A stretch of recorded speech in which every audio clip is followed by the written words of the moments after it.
දකුණු දෙසින් රත්න ගෝමේන්දයන්ගෙන් පිරි පොහුලගල කඳු වැටියෙන්ද බටහිරින් බතින් සරසවන වෙල්යායෙන්ද උතුරින් යෝධයෙකුමින් ආරක්ෂිත වලමී තලාව මොරටුවගම කඳු වැටියෙන්ද යෝධවැව ලුණුකර ජනපදය පාරම්පරික හෙළසිරිත් අගෙන එකම ඥාති පරපුරකට අයත් පිරිසක් ජීවත්වන ගම් පියසකි. ලුණුවර ජනපදයේ ආරම්භයේදී දරුවන්ට අධ්‍යාපනය සඳහා පාසලක් නොතිබිණි.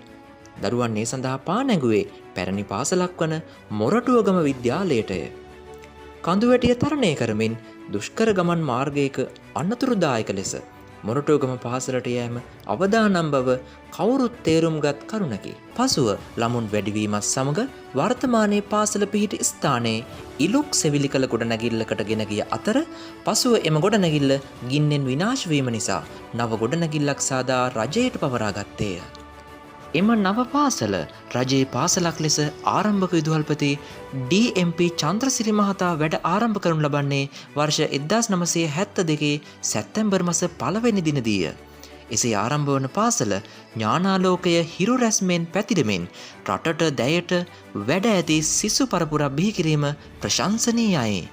යෝධයන්ගේ යෝධ ශක්තිය සනිටුහන් කරමින් ක්‍රීඩාවෙන් පළාත් හා සමස්ත ලංකා තරගයන්ගෙන්ද විශිෂ්ට ජයග්‍රහණ ලබා ගැනීමත් විද්‍යාලයට අභිමානයකි.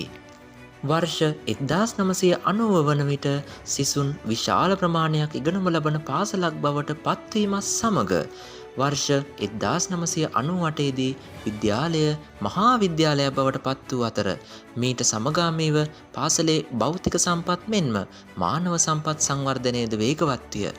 විද්‍යාගාරය, කාර්යාල ගොඩනැගිල්ල, පරිගණක විද්‍යාගාරය සහ ක්‍රීඩා පිටිය ආදී සෑම අංශයකම සංවර්ධනය සිදුවීමද විශේෂත්වයකි. අධ්‍යාපන දෙපාර්තමේන්තුව, දේශපාලන අධිකාරිය, ආදී ශිෂ්‍ය සංගමය, පාසල් සංවර්ධන සමිතිය සහ දෙමව්පියන් මේ සඳහා නොබද සහායක් ලබා දීමද අගය කළ යුත්තකි. නවීන තාක්ෂණය සිසු පරපුරට ලබා දීමේ අරමුණින් 2007 වසරේ ආරම්භ කළ තොරතුරු තාක්ෂණ විද්‍යාගාරය ඌව පළාතේ හොඳම පරිගණක විද්‍යාගාරය බවට පත්වීම විද්‍යාලයට හා දරුදරියන්ට මහත් අභිමානයකි. එයින් නොනැවතුණු විද්‍යාලීය ගමන් මඟ, විද්‍යාලීය බෞද්ධ සංගමය, සාහිත්‍ය සංගමය, සෞන්දර්ය අංශයේ පෙරදිග තූර්ය වාදන කණ්ඩායම, පරිසර බට කණ්ඩායම විද්‍යාලීය මාතාවට ආශිර්වාදයකි.